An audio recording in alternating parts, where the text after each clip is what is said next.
Terima kasih Anda masih bersama kami. Pemirsa, Kepala Satpol PP Kota Makassar, Sulawesi Selatan mendalangi pembunuhan pegawai Dinas Perhubungan. Pelaku melibatkan ajudannya hingga seorang anggota polisi untuk menembak korban. Pembunuhan dipicu cinta segitiga pada seorang janda.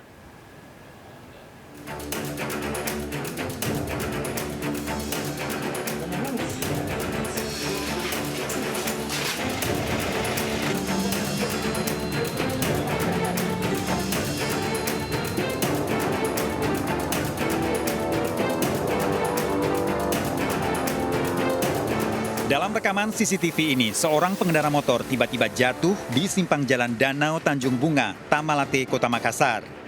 Setelah diperiksa tim dokter, identitas korban terungkap, Najamuddin Sewang, seorang pegawai Dinas Perhubungan Kota Makassar. Saat jenazah tiba di rumah, keluarga korban curiga karena menemukan luka di punggung. Singkat cerita, dilepas pakaiannya, ternyata di pakaian korban itu ada darah, ada bercak darah, dan posisinya punggung kanan. Saya ngecek kalau luka laka lantas, kenapa cuma di betis sama di belakang lompat lukanya. Jadi inisiatif sendiri saya buka pakaiannya. Setelah saya buka pakaiannya, ternyata pakaian 3 lapis itu ada pakaian dalam, ada pakaian dinas karena adik saya di Dishub, Dinas Perhubungan Kota Makassar, ada jaketnya dia. Itu saya buka dengan lubang yang sama dan ukuran yang sama. Jenazah korban kemudian dibawa ke Rumah Sakit Bayangkara Kota Makassar dan hasil otopsi ditemukan luka tembak. Ada luka tembakan pada tubuhnya, namun dalam hal ini kami telah melakukan penyelidikan terkait dengan adanya luka tembakan yang ada ditemukan hasil otopsi dari pihak Polsek. Terkait dengan itu nanti dari pihak Polsek yang menyimpulkan. Namun dalam hal ini kami dari tim gabungan Polrestabes dan dibantu oleh Polda untuk melakukan penyelidikan siapa pelaku yang melakukan penangkapan terhadap pegawai Dinas Perhubungan tersebut.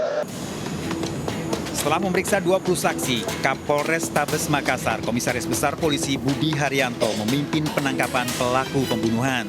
Keterangan para saksi-saksi ini kita lakukan persesuaian.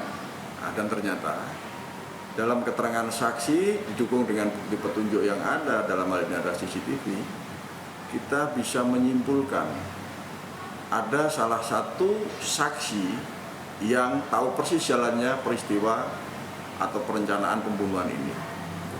Ketika kita sudah cukup memiliki 2 alat bukti, kita lakukan penangkapan kepada saksi yang kita duga tahu tentang peristiwa ini. Polisi mendatangi rumah Iqbal Asnan, Kepala Satpol PP Kota Makassar di Jalan Muhammad Tahir. Iqbal Asnan merupakan sahabat Najamuddin Sewang. Selain keluarga, polisi memeriksa orang terdekat Iqbal Asnan, termasuk teman kantornya.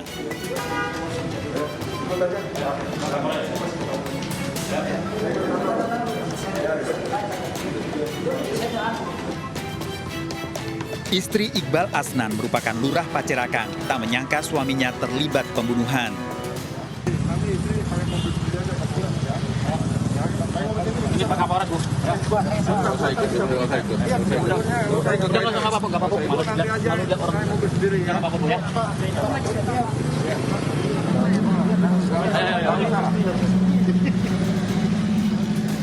Penangkapan Kepala Satpol PP ini dilakukan tim khusus yang juga melibatkan Propam dan Brimob. Polisi menetapkan Iqbal Asnan dan 4 orang lainnya sebagai tersangka pembunuhan. Hasil penyelidikan polisi, Iqbal Asnan melibatkan pembunuh bayaran dari orang-orang terdekatnya. Yang awalnya saksi ini, itulah bisa terang perkara ini, ternyata peristiwa ini sudah direncanakan dan berkembang kepada tersangka lainnya. Jadi total daripada keseluruhan tersangka ada 5. Yang pertama adalah otak pelaku yang mempunyai niat awal membunuh. Yang kedua adalah perantara, yang ketiga adalah yang memiliki senjata, dan yang keempat adalah eksekutor. Yang kelima adalah teman daripada tersangka yang kedua tadi. Pembunuhan dilatar belakangi cinta segitiga, di mana Iqbal Asnan dan korban menjalin hubungan asmara pada Rahma, pegawai Dinas Perhubungan. Cinta segitiga ini bisa kami ungkap dari keterangan para saksi yang ada di seputaran lingkungan korban. Nah, bahkan keluarga korban pun pernah ditelepon oleh terduga otak pelaku ini. Nah, terduga otak pelaku ini pernah menghubungi keluarga korban yang intinya adalah mengancam untuk si korban tidak mendekati seseorang yang berinisial R. Sebelum menjabat Kepala Satpol PP, Iqbal Asnan merupakan PLT Kepala Dinas Perhubungan Kota Makassar. Rahma, kekasih Iqbal, merupakan atasan korban. Namun, Iqbal selalu mencurigai kedekatan korban dengan selingkuhannya. Terduga otak pelaku ini sudah merencanakan pembunuhan dari tahun 2020. Nah, yang mana yang bersangkutan melakukan dengan cara mencari dukun. Otak pelaku ini merasa sakit hati dengan korban karena korban rupanya juga menyukai daripada teman dekatnya si otak pelaku ini. Menurut keluarga korban, hubungan Iqbal Asnan dan Najamuddin Sewang merenggang sejak 2 tahun lalu. Bunuh atau hanya sekedar Ancamannya langsungnya ke saya. Dianya langsung bicara langsung ke saya. redaksinya apa? Seperti apa ancamannya itu? Kalau bukan ada yang mau saya habisin. Begitu. Itu seminggu sebelum ditemukan almarhum? Sudah lama. 2002 kalau tidak salah kejadian di 2019. Oh, 2019. Di 2019. Ada berapa kali pengancaman itu sepanjang tahun sampai 2020? 2019 dilontarkan langsung ke saya. Iqbal tak percaya dengan penjelasan Najamuddin yang membantah memiliki hubungan asmara dengan Rahma. Keluarga korban pun juga pernah memberi penjelasan, namun Iqbal tetap memendam dendam. Tidak punya hubungan apapun kepada R ini selain antara pimpinan dengan staf. Karena R ini punya jabatan di Dinas Perhubungan sendiri. Jadi tidak ada jadi bisa dikatakan kecemburuan yang dilakukan sama Pak MIA ini tidak berdasar karena almarhum langsung membantah dan Pak MIA mendengar langsung bantahannya itu. Korban dibunuh saat menjalankan tugas.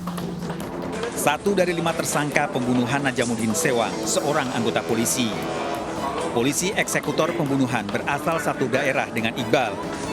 Tersangka meminjam senjata api jenis revolver pada sesama anggota polisi. Senjata api diperoleh dengan membeli secara online. Merupakan anggota kita, ya, oknum anggota Polri. Namun demikian, perintah pimpinan tidak ada tutup-tutupan.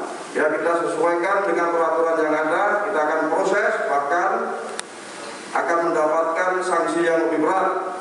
Ya, di samping hukuman pidana juga kita akan lakukan proses kode etik. Kejadian berawal tahun 2019, Iqbal Asnan yang menjabat sebagai Kepala Dinas Perhubungan mengenalkan Rahma pada sahabatnya, Najamuddin Sewang, sesama pegawai Dinas Perhubungan. Iqbal mengenalkan Rahma sebagai istri siri. Iqbal kemudian mencurigai Najamuddin memiliki hubungan kedekatan dengan Rahma. Tahun 2020, Iqbal mencoba membunuh Najamuddin melalui seorang dukun, namun tidak berhasil.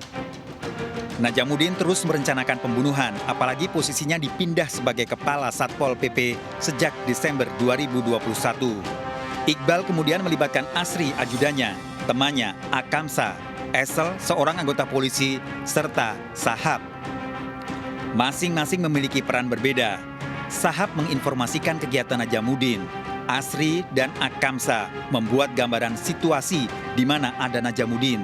Sementara Esel bertugas membunuh dengan senjata api. Iqbal memberi upah masing-masing 85 juta rupiah. 3 April, Esel menggunakan senjata api jenis revolver membuntuti Najamuddin sama-sama menggunakan sepeda motor. Esel menembak korban di simpang Danau Tanjung Bunga mengenai bagian punggung. Para tersangka terancam hukuman 20 tahun penjara atau hukuman mati dengan barang bukti, senjata api, dan sepeda motor. Menurut kriminolog Universitas Budi Luhur, Nadia Utami Larasati, pembunuhan yang dilakukan Iqbal Asnan terencana secara rapi. Bahkan Iqbal melibatkan jajaran di kantor dinasnya hingga anggota polisi untuk mendapatkan cinta terlarang dengan memanfaatkan jabatan. Saya pikir seharusnya memang tidak pantas untuk melibatkan bawahan untuk melakukan tindak kejahatan, apalagi misalnya sampai menggunakan power gitu ya, relasi kekuasaan untuk kemudian memerintah anak buah atau bawahan untuk melakukan tindak kejahatan. Jadi memang integritas aparat atau integritas petugas itu perlu dipertanyakan gitu ketika akhirnya dia meminta bawahannya untuk melakukan tindak kejahatan demi kepentingan pribadinya, karena kan ini sama saja memanfaatkan orang lain untuk kepentingan pribadi begitu.